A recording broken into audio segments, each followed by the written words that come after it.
I'm going to be doing a video or a 2028 election where Trump is impeached during his term. Now, let me say this first. I hope Trump is not impeached. I'm not a Trump supporter, but I think it would be very bad for our political system for a president to be impeached and removed. So, we're just going to assume for whatever reason Trump is impeached and removed, and the Republicans try to distance themselves for Trump.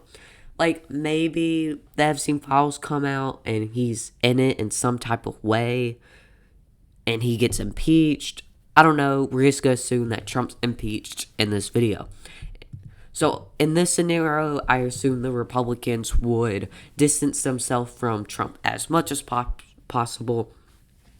And I also believe Trump would probably be impeached after 2027, or during 2027, after the midterms and all the new Democrats and Dems are sworn in. And then that would mean, because Dems are probably going to get a House majority back, and let's say they're able to pass a vote to impeach and remove him. Now, let's go ahead and start off with all of the safe states. Now, for safe, if we look at, let's go to the 2020 election, because this is probably going to be a Republican blowout year, but for margins, for a state to be safe in this scenario where Trump is impeached, it's probably going to have to be above 20%.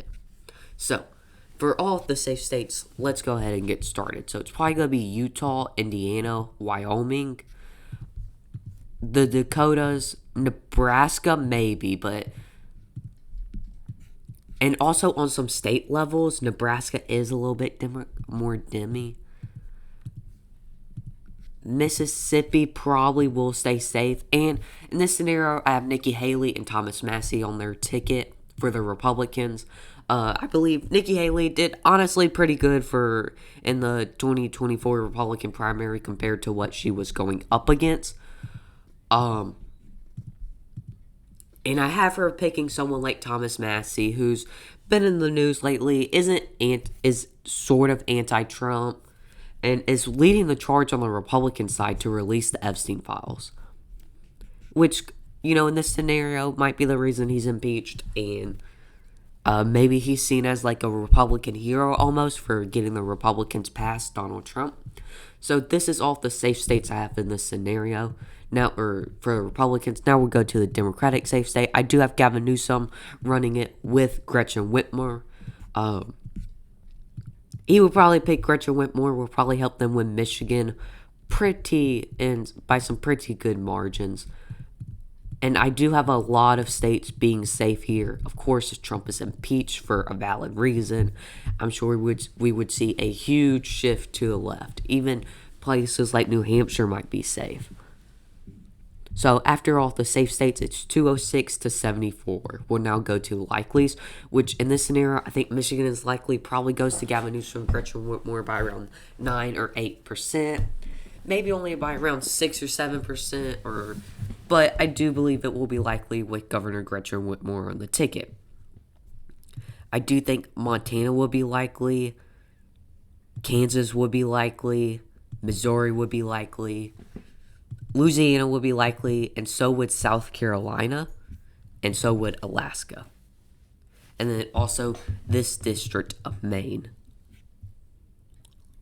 Now we'll get into the closer to the 5% margins, or between the 2 and 5%. Oh, in this district of Nebraska would be likely. Now we're going to get into the more like 2 to 5% margins.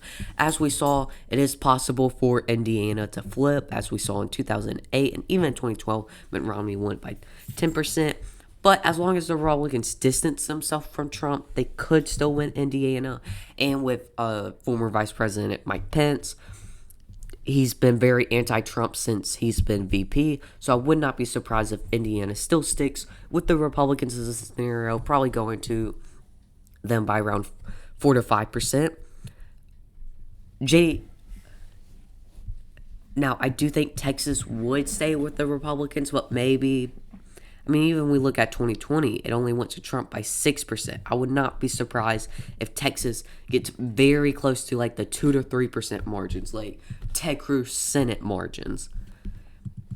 Now, Ron DeSantis did run against Trump, but Marco Rubio was in his cabinet, so some Florida Republicans are definitely mixed up with Trump. But with Ron DeSantis having ran against Trump in the 2024 Republican primaries, would not be surprised if Florida would probably still go Republicans by around that 3 to 4% margin. Same margin Trump won it in 2020. I also do believe Ohio, with J.D. Vance affiliated with Trump, it could hurt the Republicans in Ohio, but probably still go to Nikki Haley and Thomas Massie by around 3 to 4%. And I think the same for Iowa, too. Of course, Illinois would be safe. Now, I do think Pennsylvania and Wisconsin are both going to Gretchen Whitmer and Gavin Newsom by around 3 to 4%. I do think Nevada shifts back, and I do believe Arizona would be a very close race, but still going to Gavin Newsom and Gretchen Whitmer.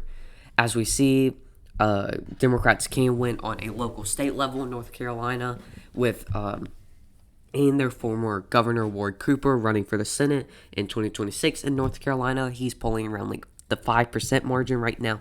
Would not be surprised if Gavin Newsom and Gretchen Whitmer can pull by the same margins.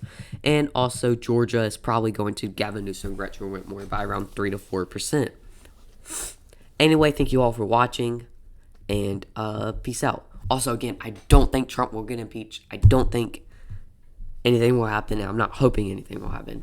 Anyway, peace out.